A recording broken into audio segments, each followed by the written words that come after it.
नमस्कार दोस्तों, मैं निपुण लंबाइन डायलॉग मंच में आप सबका स्वागत करता हूं। और जैसा कि आप जानते हैं, डायलॉग मंच का मोटिव यूथ को सही डायरेक्शन, एक पाथ देना, एक सही मोटिवेशन देना और साथ ही एक स्ट्रेटजिक टॉक करना। तो हमारी इस श्रृंखला में आज हमारे साथ जुड़े हैं अजय कुमार शतरंज जी।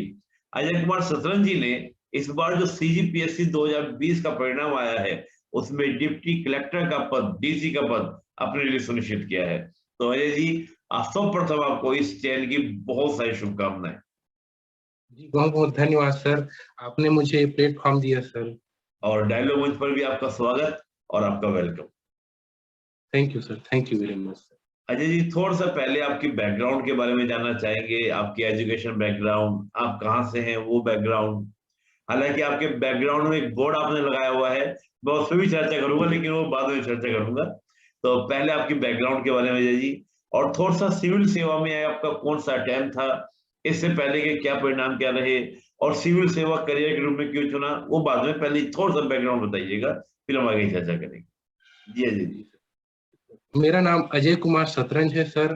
मैं जी छत्तीसगढ़ के रायगढ़ जिले का सारंगढ़ ब्लॉक का जेवरा गांव का रहने वाला हूँ जी सर। जी और मेरी प्राथमिक शिक्षा गांव में ही पूरी हुई है सर, शासकीय प्राथमिक शाला जेवरा से।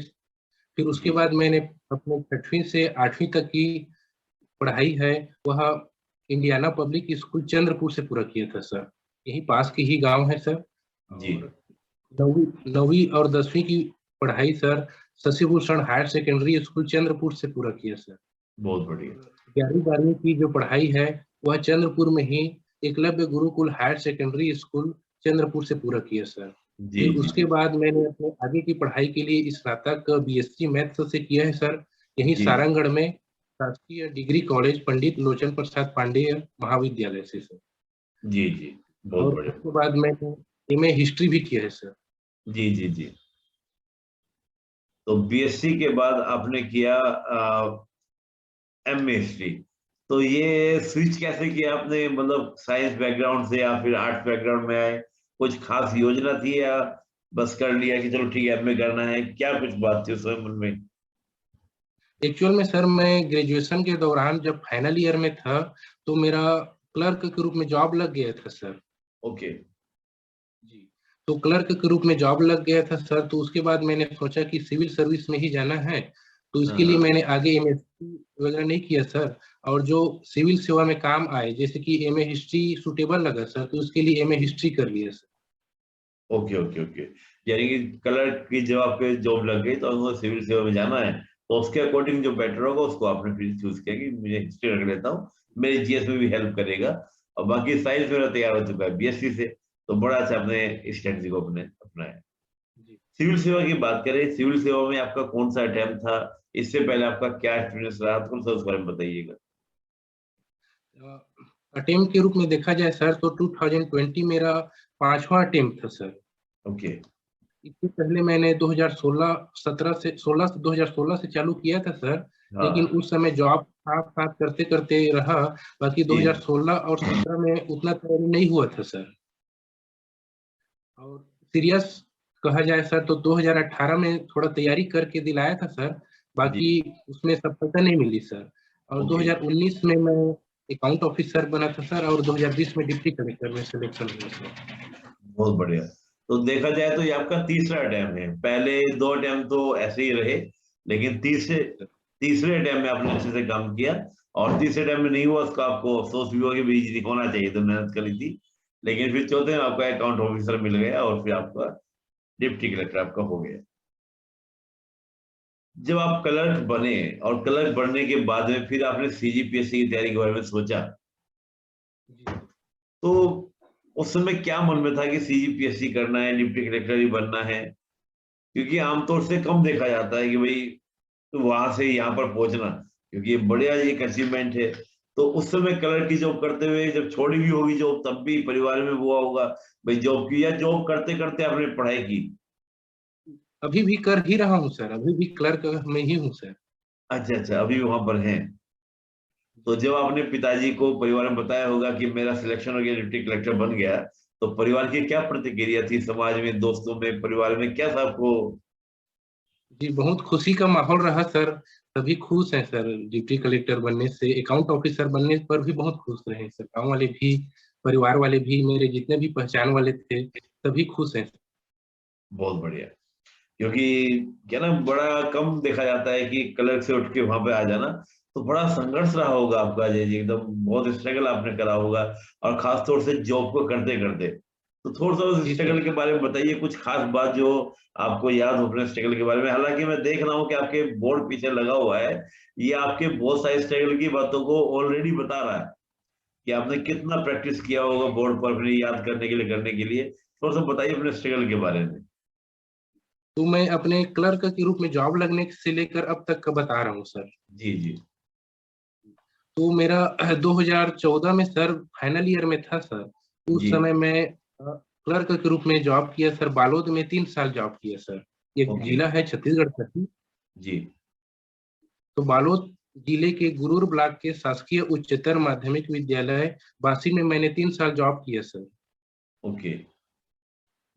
उसके बाद मैंने यहाँ ट्रांसफर करवा के अपने गांव के समीप शासकीय उच्चतर माध्यमिक विद्यालय चंदली विकास खंड डभरा जिला जांजगीर चांपा में कार्य कर रहा हूँ सर अभी वर्तमान में। ओके। ओके। बहुत बढ़िया। तो क्लर्क के रूप में शुरू ये हुआ सर कि आर्थिक स्थिति ऐसे नहीं थी कि शुरू से ही सिविल सेवा में जाएं ऐसे टाइप से।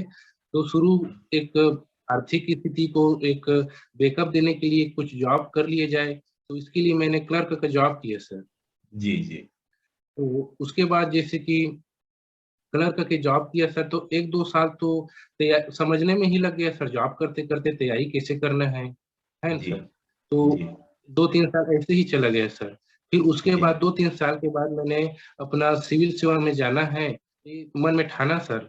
क्योंकि स्कूल में कई बार क्या होता था सर, बहुत सारे प्रशासनिक अधिकारी जैसे कि एसडीएम हैं, तहसीलदार हैं, जितना भी बीओडीओ अधिकारी हैं, उनका आगमन होता था सर।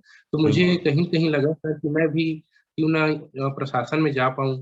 तो इसके लिए मेरे मन में ये आया सर कि मुझे भी सिविल सेवा में जाना चाहिए, ऐसे करके फिर मैंने जी। अपना सेल्फ स्टडी भी चालू किया सर जॉब के साथ करते करते। फिर 2019 में अकाउंट ऑफिसर, फिर जी। 2020 में कलेक्टर बना सर। बहुत बढ़िया, बहुत बढ़िया। करते करते ही ये चीज को देखा।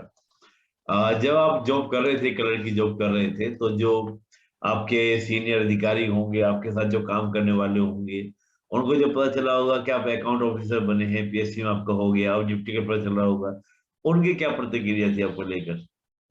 जी सर, जो पहले बालोद में थे न सर स्टाफ, वो लोग भी बहुत कॉल किए, विशेष किए सर, वो भी ना बहुत खुश हैं। और अभी जो वर्तमान में जहाँ मैं कार्य कर रहा हूँ सर, वहाँ के स्टाफ भी, वहाँ के संकुल वाले भी मतलब बहुत खुश है सर, एकदम मतलब प्राउड फीलिंग टाइप से है सर उनका भी कि अपने अधीनस्थ कर्मचारी एक अच्छा पोस्ट में जा रहा है करके उनको भी बहुत प्राउड फील हो रहा है सर। बहुत बढ़िया। क्योंकि देखिए, देखा ही जाता है ना कि हम एकदम एसपी, आप एकदम से उनके लिए सब प्रेरणा बन जाते हैं कि भाई बंदे ने कितना परिश्रम किया होगा, मेहनत किया होगा, जब यहाँ तक आप पहुंचे। तो आपका शेड्यूलिंग क्या होता था पूरे दिन का? जैसे आप जॉब भी करते थे ऑलरेडी, कलर का भी काफी लंबे समय से आप जॉब कर रहे हैं, और फिर आप अकाउंट ऑफिसर भी बने, फिर आप डिप्टी कलेक्टर भी बने, तो आपका अपने टाइम को मैनेज कैसे करते थे पढ़ाई के लिए? सर जैसे कि मैं स्कूल में ही कार्यरत था सर, तो जी। स्कूल का टाइमिंग रहता था 10 से 4 सर। बहुत बढ़िया। तो आने जाने को लेकर 9:30 से 4:30 तक बाहर ही रहना होता था सर। जी जी। और जो भी टाइम मिलता था सर, वो स्कूल से पहले और स्कूल के बाद ही टाइम मिलता था सर। तो जो भी दो बहुत तीन बढ़िया। घंटा मॉर्निंग में सर और 2-3 घंटा इवनिंग में पढ़ाई करता था सर। ऐसे 3-4 घंटा शेड्यूल रहता था सर। बहुत बढ़िया, 3-4 घंटा आप डेली पढ़ते थे, है ना? जी सर। तो मॉर्निंग का शेड्यूल हो गया, कुछ इवनिंग में हो गया, दोनों को मिला के 3-4 घंटा। जी सर। अच्छा, बोला तो जाता है कि 8-8 10-10 घंटे पढ़ना चाहिए। आप कह रहे 3-4 घंटे में मैंने पढ़ा, मेरा हो गया। जी सर। इस बारे में कुछ कहना हाँ चाहेंगे सर। आप? सुबह जो 3-4 घंटे पढ़ता था सर, उसी को शाम को रिवाइज करता था सर। तो मेन रूप से 3-4 ही नया पढ़ता था डेली कहिए। और शाम को तो नया नहीं पढ़ पाता था ऑफिस से आने के बाद। जो सुबह पढ़ता था उसी को रिवाइज करता था सर। और बाकी क्योंकि तैयारी में टाइम लगा सर, तो ऐसे करते करते सिलेबस भी कंप्लीट होते गया। और जो पब्लिक हॉलीडे रहता था सर और जो वीकेंड रहता था सैटरडे संडे सर, तो उसका मैं यूटिलाइज किया सर इस तैयारी के दौरान। बहुत बढ़िया। यानी कि सुबह आप पढ़ते थे जो कुछ नया पढ़ना होता था, और शाम को फिर आप क्या करते थे, उसको आके रिवाइज करते थे। फिर जो आपके हॉलीडेज होते थे, चाहे वो आपका वीकेंड्स हो या आपका कुछ भी फेस्टिवल हॉलीडेज जो होते थे, उनको आप पूरा यूटिलाइज करते थे। वीकेंड को कैसे आप अपनी पूरी योजना बनाते थे? मतलब सैटरडे संडे है तो उसमें आप कैसे रिवाइज क्या करते थे? सैटरडे संडे में पूरा दिन आपके पास 2 दिन होते थे। जैसे कि सेकेंड और थर्ड सैटरडे को छुट्टी रहता है सर क्लर्क लोगों जी का। जी जी दौरान में जो 3-4 घंटा तो डेली होता था सर जी ऑफिस के दौरान ही। जी बाकी जी उस समय ये कोशिश करता था कि 8 से 10 घंटे हो जाए, ताकि जी। जो वीकली जो प्लान है वो कंप्लीट हो जाए सर। जो बहुत बढ़िया। कमी रह गया जी जी। पूरा हो जाए, वीक में पढ़ाई करता था सर। Okay okay okay.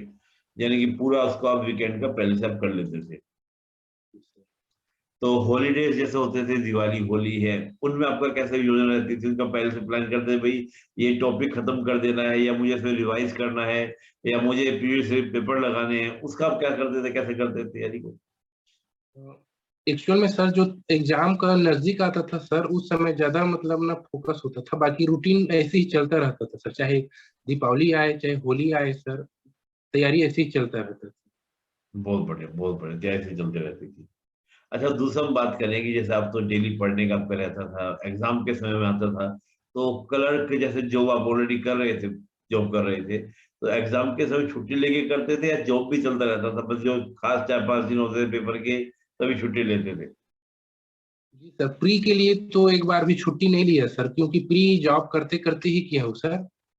बाकी जब मेंस होता था सर, उस समय 15 दिन का जो अर्न लीव रहता है, अर्जित अवकाश सर, जी। जी, उसको यूटिलाइज किया सर अपनी तैयारी में। अच्छा, 15 दिन का आप छुट्टी ले लेते थे मेंस के समय में? फ्री के समय हाँ अपने सर। रेगुलरिटी से रखा, चीज को हाँ, बनाए रखा। में संडे को होता था सर, तो उसमें की जरूरत नहीं पड़ता था सर, मैंने ड्यूटी के साथ ही तैयारी हो जाता था। बहुत बढ़िया। कई बार लोग ये बोलते हैं कि भाई हमारी तो जॉब लग गई, हम समय नहीं निकाल पाते हैं, टाइम मिलता नहीं है, तो इसलिए हम नहीं कर पा रहे हैं। तो अब वो तो आपकी बात सुनकर उनको हालातों का रोना नहीं रो सकते। जी आप सर, जॉब बिल्कुल करते सर। हुए भी पढ़ाई कर सकते हैं, तैयारी कर सकते हैं, जैसे अजय जी ने करी। जी अजय जी, आपके पीछे बोर्ड में देख रहा हूँ, आपने बोर्ड जी लगाया हुआ है। सर। इस बोर्ड की क्या आपकी तैयारी में उपयोगिता, या कैसे इसको बोर्ड को कुछ यूज करते थे आप? जी सर, मेरे तैयारी का कहा जाए तो मुख्य भूमिका इसी बोर्ड का ही रहा है सर। इसमें जी। जितना भी डेली जो पढ़ता था सर, प्रैक्टिस करता था, जो भी ओके। मैपिंग बनाना रहता था, जो जी भी फैक्ट्स है, डाटा है, जी उसको रिवाइज करता था, तो इसमें लिख लिख के करता था सर। तो ये जी। बहुत ही यूटिलाइज हुआ है सर। अजय जी, आप कुछ ये बना के दिखा सकते हैं अभी आपके मन में जो आ रहा हो कि चलिए मैं एक बात करूं, बोर्ड पे आप पेन पेपर आपके पास ये सिंपल बोर्ड है, ग्रीन कलर का है, ब्लैक कलर का है आपका ये बोर्ड? ग्रीन बोर्ड है सर, ग्रीन बोर्ड है। तो चौक से यूज करते थे कैसे? हाँ हाँ, इसमें चौक से ही करता था सर। बहुत बढ़िया।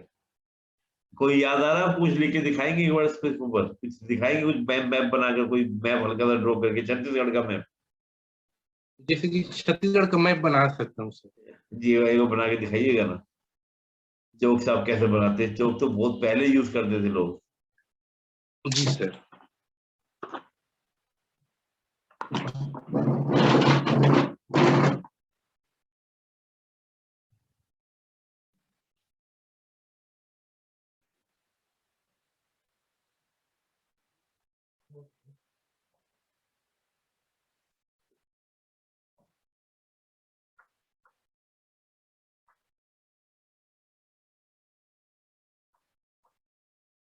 बहुत बढ़िया।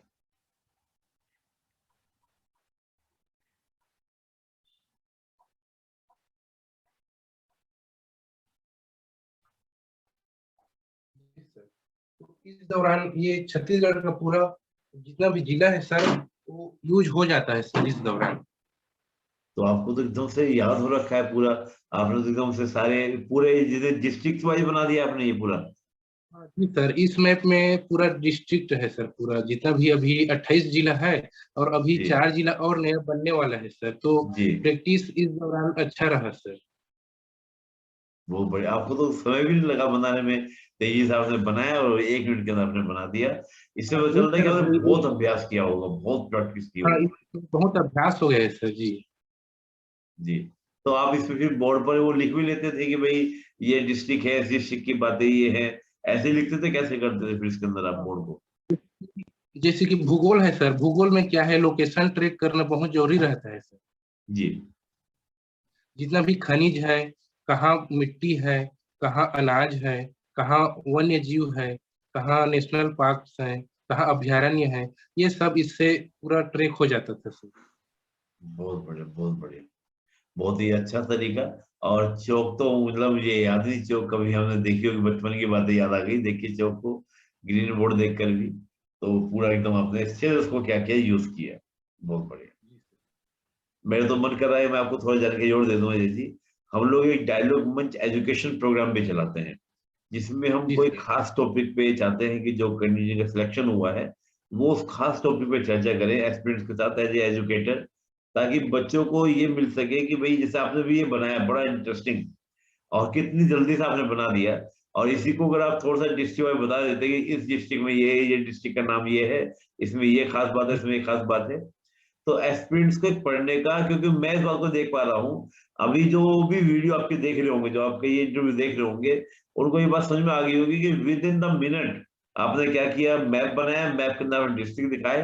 तो यही एक तरीका होता है पढ़ने का, तैयारी करने का, कि दिमाग में चीजें छप जाएं और आपको मिनट भी ना लगे किसी चीज को करने में।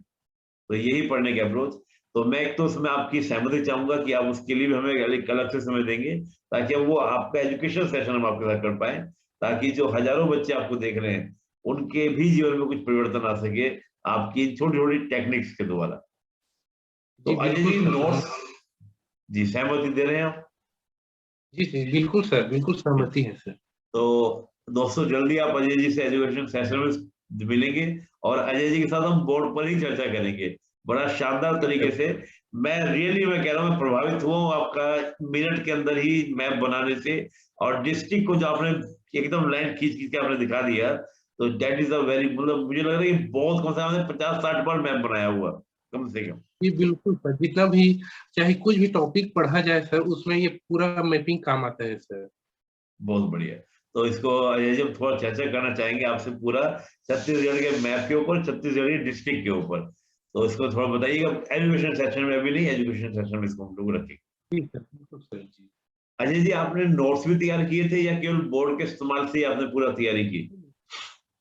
नोट्स मस्ट है सर, नोट्स भी तैयार किए थे सर। नोट्स भी तो आपके? मॉर्निंग में जो पढ़ता था सर, तो इवनिंग में आके या तो रिवाइज करता था सर, या फिर नोट्स मेकिंग करता था सर। ओके। तो नोट्स बना लेते थे मॉर्निंग में, फिर इवनिंग में उन्हीं नोट्स को आप क्या करते थे, रिवाइज करते थे। ये बड़ा अच्छा है। यानी कि नोट्स आपने प्री मेंस दोनों के लिए आपने नोट्स बनाए या केवल मेंस के लिए आपने नोट्स बनाए थे? प्री के लिए तो एक शॉर्ट नोट्स बनाता था सर, हम्म, बाकी मेंस के लिए ना ज्यादा नोट्स बनाया था सर। खास बहुत करके बढ़िया। जो 7th पेपर है, जी। फिलोसॉफी है, जी। सोशियोलॉजी है, पब्लिक एडमिनिस्ट्रेशन है, जी। ये हिस्ट्री है, ये सब सब्जेक्ट के लिए नोट्स बनाया था सर। सभी के लिए आपने नोट्स बनाए थे, बहुत बढ़िया। आपने सभी के लिए अपने नोट्स को बनाया, तो बहुत अच्छे से आपने इसको नोट्स को लेके काम किया। नोट्स बनाने में जैसे आपका फोकस रहता था कि हम जो बात करें शॉर्ट में बनाते थे, डिटेल में बनाते थे, प्री के लिए अलग आपने बनाया, मेंस के लिए अलग बनाया, तो पूरा नोट्स के बाद बताइए नोट्स को आपने कैसे लेके चले। और मैं थोड़ा सा ये भी निवेदन आपसे करूंगा स्टूडेंट्स की ओर से कि अपने नोट्स भी हमें शेयर कीजिएगा, ताकि हम बच्चों को नोट्स भी आपके पहुंचा सकें, उनको भी पता चल जी सर, सके कि बिल्कुल आपके नोट्स कैसे हैं, कैसे बनते हैं, कैसे काम करते हैं। तो जरूर नोट्स को शेयर लेकर आप करेंगे। क्या सजेशन देना चाहेंगे सभी स्टूडेंट्स को लेकर?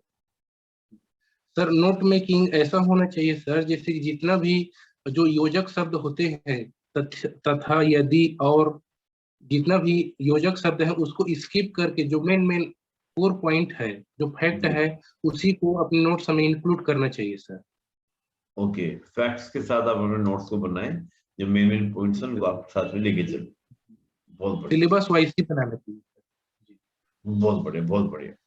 हाँ अजय जी, थोड़ा सा एक प्रश्न और मैं आपसे करूंगा, अगला प्रश्न। अगला प्रश्न मेरा ये रहेगा आपसे कि पूरा प्रिपरेशन के दौरान आपने तो मेहनत करी, प्रिपरेशन की ही की, और भी आपको सहयोग मिला, सपोर्ट मिला किसी का, आप किसी का नाम लेना चाहें, किसी को बोलना चाहें कि इनका सहयोग जी बहुत सर। ज्यादा रहा मेरे इस पूरे संघर्ष में? जी सर, मेरे मम्मी पापा का सहयोग पूरा अभी से है सर, पूरा शुरू से ही रहा है सर, मम्मी पापा का है। और एक सीटीओ है सर, भूपेंद्र बहादुर जांगड़े जी हैं, उनका जी मार्गदर्शन मुझे मिलता रहा सर। और मेरे कई क्लर्क दोस्त हैं सर, वो लोग का भी सहयोग रहा सर, जैसे कि लव कुमार ध्रुव जी हैं सर, इनका सहयोग मुझे जारी रहा सर। वो लोग मुझे मोटिवेट करते थे कि तुम क्लर्क के लिए ही नहीं बने हो, आगे बढ़ सकते हो करके बोलते थे सर, तो उनका मार्गदर्शन रहा है सर। और फैमिली का तो पूरा शुरू से ही रहा है सर। बहुत बढ़िया। आपके परिवार को, आपके मित्रों को, आपके गुरु को, मेंटर जो आपके रहे, उनको मेरा नमन। तो आपने तैयारी जो शुरुआत की, तो अपनी सेल्फ स्टडी से किया, कैसे आपने तैयारी को शुरू किया, कहाँ से आपने सपोर्ट मिला, वो भी थोड़ा सा बताइएगा इस बारे में। सर जब तैयारी करना चाहा सर, तो 2016 और 17 का अटेम्प्ट तो बिना तैयारी का ही गया था सर, उतना सीरियस होकर तैयारी नहीं किया था सर। जी जी जी। तो 2018 का जो तैयारी था सर, उसमें नोट्स मेकिंग बनाया सर। तो जी जितना भी यूट्यूब से है, जो जी। टॉपर्स का इंटरव्यू था, उनको देखकर अपना तैयारी चालू किया सर। क्योंकि मैं जॉब में था सर, तो कोचिंग जाना मेरे लिए मुश्किल बात थी सर। तो आपने कोचिंग नहीं ज्वाइन किया, आपने सेल्फ स्टडी से अपना प्रिपरेशन किया है पूरा? क्योंकि मैंने प्री मेंस इंटरव्यू किसी भी चरण में मैंने किसी भी संस्थान का सहयोग नहीं लिया है सर, जो भी तैयारी किया है सेल्फ स्टडी से ही किया है सर। और बाकी जो आपने अपने मित्र का नाम लिया, जो आपके सीनियर का नाम लिया, उनसे आपको गाइडेंस मिलता रहा, उसका आप करते रहे। और सर, जो हमारे जो संस्थान है सर, जहाँ मैं कार्य करता हूँ, जी वहाँ जी। के टीचिंग स्टाफ का, वहाँ के प्राचार्य महोदय सर का भी बहुत सहयोग रहा सर। बहुत बढ़िया, बहुत बढ़िया, बहुत बढ़िया। यानी कि आपको अपने कलीग का भी पूरा सपोर्ट मिला, उन्होंने आपको सपोर्ट किया, उससे आप क्या, ये आप कमाल करके दिखाए, आपने ये काम पूरा अच्छे से किया। चलिए, बहुत अच्छा है। और मैं आपके जो पूरे स्कूल का जो आपका स्टाफ जिन्होंने आपकी मदद करी, मैं उनको भी डायलॉग मंच का नमन करता हूँ, और आपके जो भी सीनियर्स जिन्होंने आपको मदद करी, उनको भी मैं आपका नमन करता हूँ डायलॉग मंच की ओर से। थैंक यू सर, उनके लिए भी बहुत बहुत धन्यवाद सर। जी। एक्चुअली हम लोग इस बात को इसलिए भी कहते हैं कि सभी एस्पिरेंट्स के लिए, अजय जी आपके माध्यम से मैं सभी के लिए बोलता हूँ, और ये खास तौर से गार्जियंस के लिए या आसपास के कलीग जो काम करते हैं उनके लिए, कि अगर आपके पास भी आसपास कोई प्रतिभा है, तो उस प्रतिभा का सपोर्ट कीजिए, ताकि वो भी आपका नाम और आप भी, कि हाँ भाई मेरे भी किसी में योगदान रहा, किसी की सफलता में, ये आप बड़े गर्व से बात कर सकें। जैसे अजय जी इस बात को कह रहे हैं कि मेरे प्राचार्य जी का, मेरे सीनियर का, उनका सपोर्ट रहा, परिवार सपोर्ट रहा, तो आप भी तो गर्व से कह रहे होंगे, वो लोग भी गर्व से कि भाई हमारे अजय जो है वो सिलेक्ट हो गए, डिप्टी कलेक्टर बन गए। तो ये कहता बिल्कुल है सर। सभी, बिल्कुल। तो सभी को, तो मेरा निवेदन सभी लोगों से है कि आप भी अपने परिवार में आसपास जो भी आप देखते हैं, प्रतिभा देखते हैं, उसको सपोर्ट कीजिए।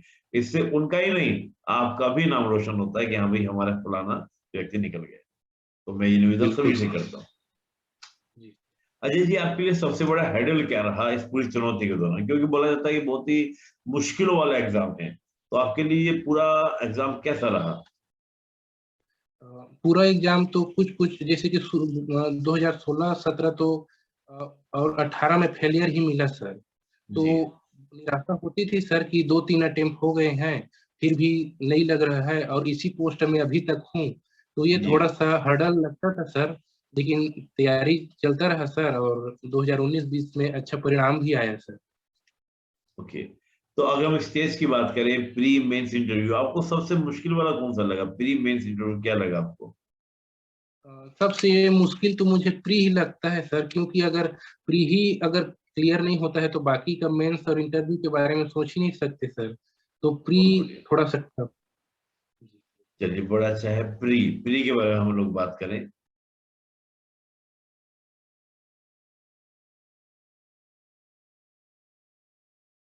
का जैसे जी कि दो, जी अजय जी। जैसे जी सर, प्री का एग्जाम के दिन दो पेपर होता है सर, पेपर 1 होता है और पेपर 2 होता है। पेपर 2 सी सेट जिसे कहते हैं सर, ये क्वालिफाइंग नेचर का रहता है सर। जी जी और जी। जितना भी साइड होता है सर, पेपर 1 के बेस पे होता है, जो 100 क्वेश्चन रहता है इंडियन जीएस का और सीजीजीएस का सर। जी जी जी। तो उसी में अच्छा स्कोर करना पड़ता है सर, ताकि मेंस के लिए क्वालिफाई हो जाए सर। बहुत बढ़िया। तो प्री के लिए आपका कुछ खास सोर्सेज क्या रहे, उनके बारे में थोड़ा बात करें। कुछ प्री के लिए आप कुछ बताना चाहेंगे भी ये मुख्य सोर्स हैं, इनको तो आपको पढ़ना ही पढ़ना चाहिए, मस्ट बी। जी। तो प्री के लिए सर, जैसे कि इंडिया जीएस के लिए जो लुसेंट का आता है सर, जीएस कंबाइन वाला, जिसमें हिस्ट्री है, कॉन्स्टिट्यूशन है, इकोनॉमिक्स है, साइंस एंड टेक है, ये सब मिक्स रहता है सर। तो लुसेंट मस्ट रहता है प्री के लिए, इंडिया जीएस के लिए सर। जी और साथ ही साथ ऑप्शनल की तैयारी के लिए घटना जी। चक्र की तैयारी करना बिल्कुल जरूरी है सर। उसमें क्या है, ऑप्शनल रहता है, प्लस ऑप्शनल के साथ कॉन्सेप्ट क्लियर होता है सर। बहुत बढ़िया। यानी ऑप्शनल के साथ पीजीजीएस आपके कॉन्सेप्ट क्लियर हो जाते हैं। पीजीजीएस के लिए जैसे कि बृहद संदर्भ पढ़ सकते हैं सर, उपकार पब्लिकेशन का, और जी हिंदी ग्रंथ अकादमी का पढ़ सकते हैं, और कुछ जी। कोचिंग संस्थान के नोट्स भी पढ़ सकते हैं जो मार्केट में अवेलेबल होते हैं सर। जी बहुत बढ़िया। यानी अच्छा, न्यूज़पेपर के बारे में बात करेंगे, करंट अफेयर्स के लिए आप उसके लिए क्या सजेस्ट करेंगे? जी। अ, जैसे कि प्री के समय करेंट अफेयर के लिए जो मैगजीन निकालते हैं सर कोचिंग वाले, जी तो उसको एक दो कोचिंग वालों का करेंट अफेयर से तैयारी कर सकते हैं, और डेली न्यूज़पेपर भी पढ़ सकते हैं सर। लेकिन चूंकि मेरा शेड्यूल ऐसा था कि ज्यादा मैं न्यूज़पेपर नहीं पढ़ पाता था सर, तो मैं मैगजीन पे ही काम चला लेता था सर। अच्छा, मंथली मैगजीन जो आती है उससे आप काम चलाते थे। मंथली मैगजीन कौन सी आप लेते थे, किससे आप पढ़ते थे मंथली मैगजीन की बात करें तो? हाँ। जैसे कि विकास परख है सर, वो सीजीपीएससी के लिए अच्छा रहता है सर, तो उसको मंथली ले लेते हैं। ओके, विकास परख करके मैगजीन जो आती है। बहुत बढ़िया, बहुत बढ़िया। मेंस के लिए अगर हम बात करें तो मेंस के लिए आपके सोर्सेज क्या रहे मेंस की तैयारी के लिए? जी सर, मेंस के लिए जैसे कि उसमें 7 पेपर होते हैं सर। जी तो पेपर फर्स्ट लैंग्वेज का है सर। तो जी लैंग्वेज में पार्ट 1 हिंदी है सर, पार्ट 2 इंग्लिश है, और जी। पार्ट 3 सीजी लैंग्वेज है। तो उसके लिए ओके। मैंने तो हिंदी के लिए मैंने एक कोचिंग संस्थान है, और हरदेव बाहरी करके आता है, उसका पढ़ा था सर। ओके। और इंग्लिश के लिए लुसेंट पढ़ा था सर। और जी। सीजी के लिए छत्तीसगढ़ी का संपूर्ण व्याकरण, ओके। इसको पढ़ा था सर। ऑथेंटिक बुक है सर। बहुत बढ़िया, बहुत बढ़िया। तो ये आपका मेंस में लैंग्वेज के लिए रहा। बाकी हम जो और बाकी 6 पेपर के लिए बात करें, उनके लिए आपके सोर्सेज क्या रहे? जैसे कि अब नेक्स्ट पेपर में एसे है सर। तो एसे के लिए डेली न्यूज़पेपर का संपादकीय पढ़ सकते हैं सर। जी जी जी। और सीजी के लिए जो सीजी की कल्याणकारी योजनाएं रहती हैं, हाँ उसको जी। सीजी निबंध में पढ़ना चाहिए सर। उसको पढ़ा हूँ तो बढ़िया हो गया है सर उसमें। और जी पेपर 3 की बात करते हैं, तो पेपर 3 में पार्ट 1 है इंडियन हिस्ट्री सर। जी तो इंडियन हिस्ट्री के लिए महेश वर्णवाल पढ़ा हूँ सर, और उसमें आधुनिक भारत के लिए स्पेक्ट्रम का पढ़ा हूँ सर। जी। और कॉन्स्टिट्यूशन के लिए एम लक्ष्मीकांत सर। मस्त है। जी और लोक प्रशासन के लिए एक कोचिंग संस्थान का नोट्स है, उसको पढ़ा था।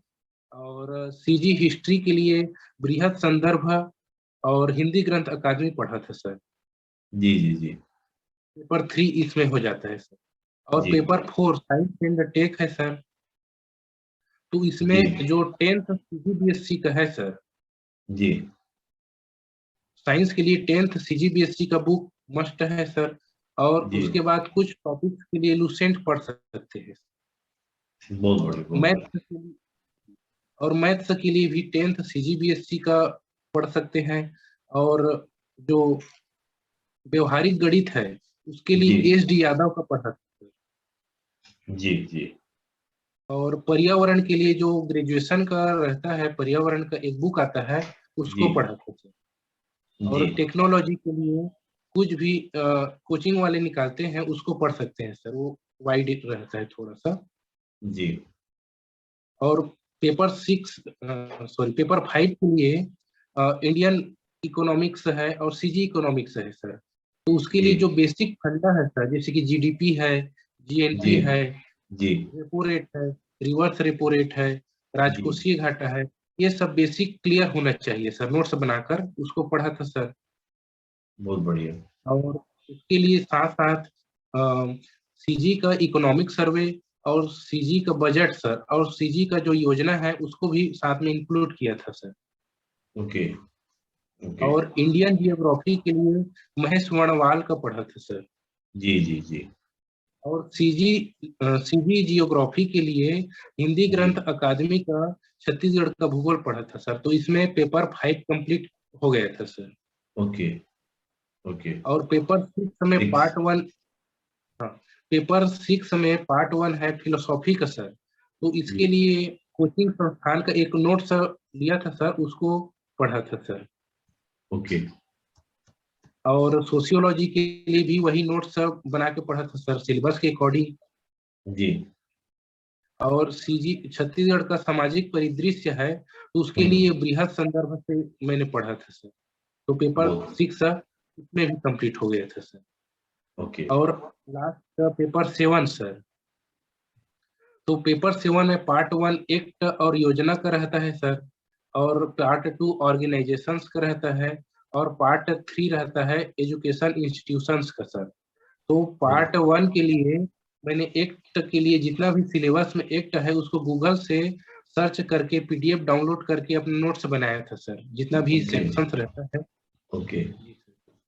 और छत्तीसगढ़ का जो योजना है उसके लिए मैंने छत्तीसगढ़ जनसंपर्क विभाग का वेबसाइट से संबल पीडीएफ आता है सर, उससे पढ़ा जी, था सर। Okay, okay. और पार्ट 2 और पार्ट 3 के लिए नोट्स बनाया था सर उसके लिए। बहुत बढ़िया, बहुत बढ़िया। इसमें तो ये पूरा पेपर 1 से पेपर 7 कंप्लीट हो जाता है सर। जी, जी, जी। तो ये तो मेंस प्री दोनों के लिए आपका हो गया। इंटरव्यू के लिए जी कुछ सर। बताना चाहेंगे? इंटरव्यू के लिए आपकी क्या खास रहा? कैसे तैयारी की इंटरव्यू की? इंटरव्यू के लिए जैसे कि मैंने प्री मेंस इंटरव्यू किसी भी चरण में कोचिंग का यूज नहीं किया था सर। जी, तो जितना भी मैंने मेंस पढ़ा था सर, तो मेंस का सिलेबस को ही एक बार और पढ़ लिया था।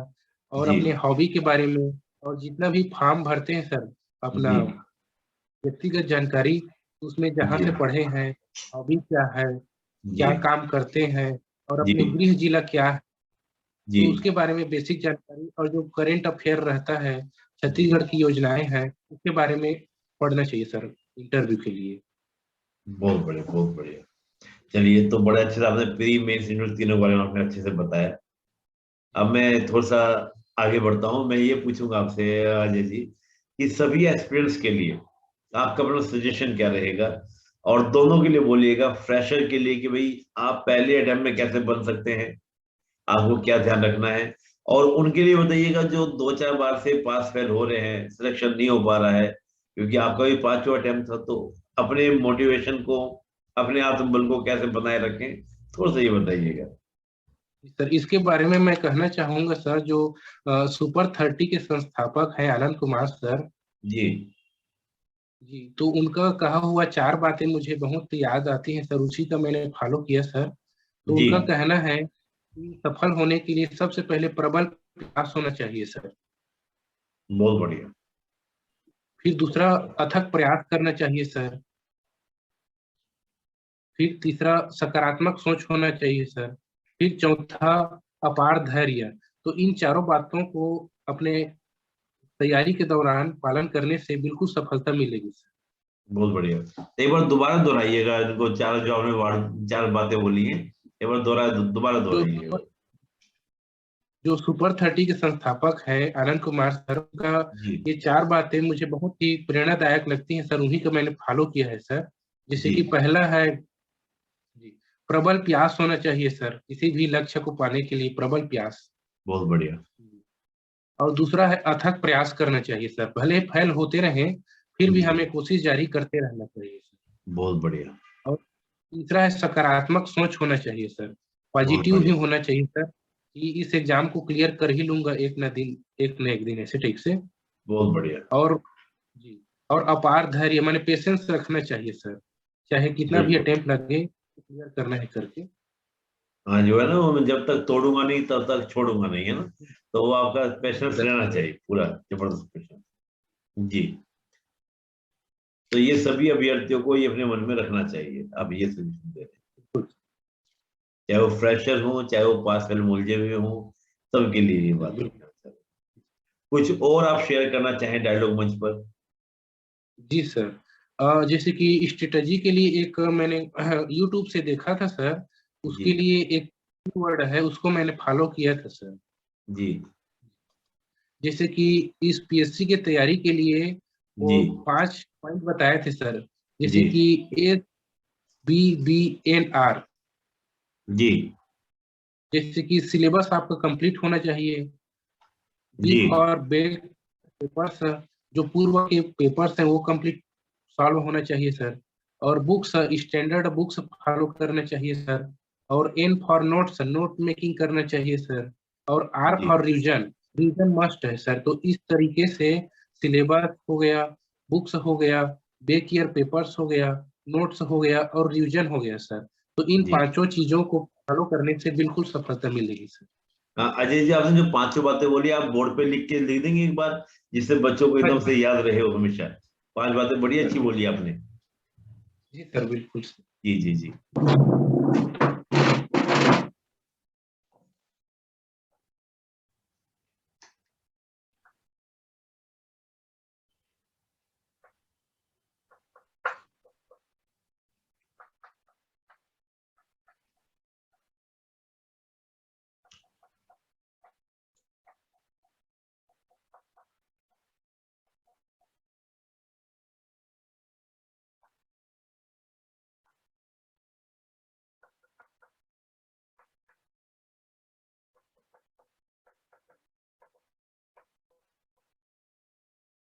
जी सर।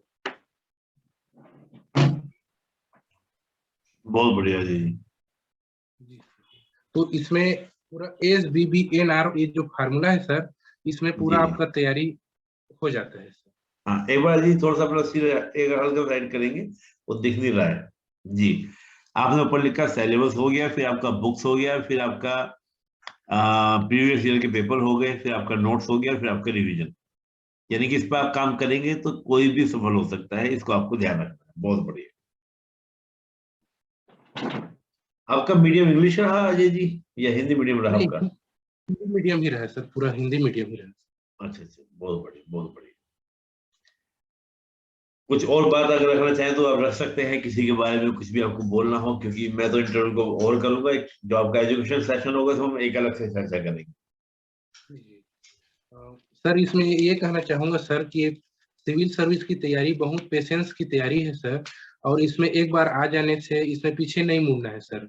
भले ही बहुत बढ़िया टाइम लगे तो लगे, लेकिन कोशिश जारी करते रहना चाहिए सर। बहुत बढ़िया बहुत बढ़िया। यानी कि पेशेंस रखिए, कोशिश जारी रखिए, समय भले लगे लेकिन आप पेशेंस रखेंगे तो आपको एक दिन ना एक दिन सफलता मिलेगी जरूर।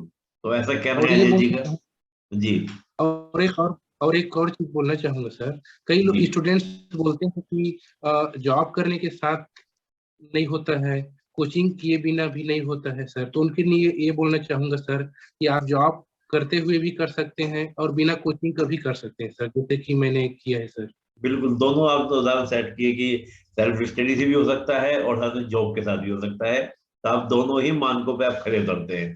और ग्रामीण पृष्ठभूमि से हो सकता है, और जी जॉब सर, के हम बिल्कुल कहें सर। तो जॉब भी कलर जॉब से हो सकता है।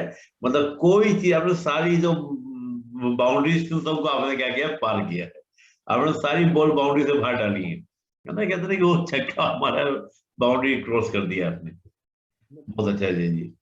अजय जी अब तो डीसी बन गए, डिप्टी कलेक्टर बन गए, अब आगे कुछ और है या बस अब? जी बिल्कुल सर, यूपीएससी में ही तो अभी तैयारी तो उसका स्टार्ट नहीं किया हूँ सर, लेकिन बिल्कुल यूपीएससी में जाना चाहूंगा सर। चलिए, हमारी तरफ से आपको बहुत बहुत शुभकामनाएं। और आप यूपीएससी में भी ऐसा कमाल करें और आपको एक प्रॉपर आईएएस आपको रैंक मिले। और आप जब अगली बार मैं आपका इंटरव्यू लूँ, एजुकेशन सेशन में तो हम लोग मिलेंगे, लेकिन जब मैं आपका इंटरव्यू लूँ तो मैं एक प्रॉपर आईएएस के साथ में बैठ के इंटरव्यू लूँ। तो मेरी ओर से, डायलॉग मंच की ओर से और सभी व्यूअर्स की ओर से आपको बहुत बहुत शुभकामनाएं कि आपका जीवन आगे मंगलकारी और आपको अपना लक्ष्य मिले। तो अजय जी बहुत बहुत थैंक धन्यवाद, आपने समय निकाला। और जल्दी हम एजुकेशन सेशन में आपसे मिलेंगे। बहुत बहुत आभार आपका। Thank you very much sir. जय जय हिंद अजय जी।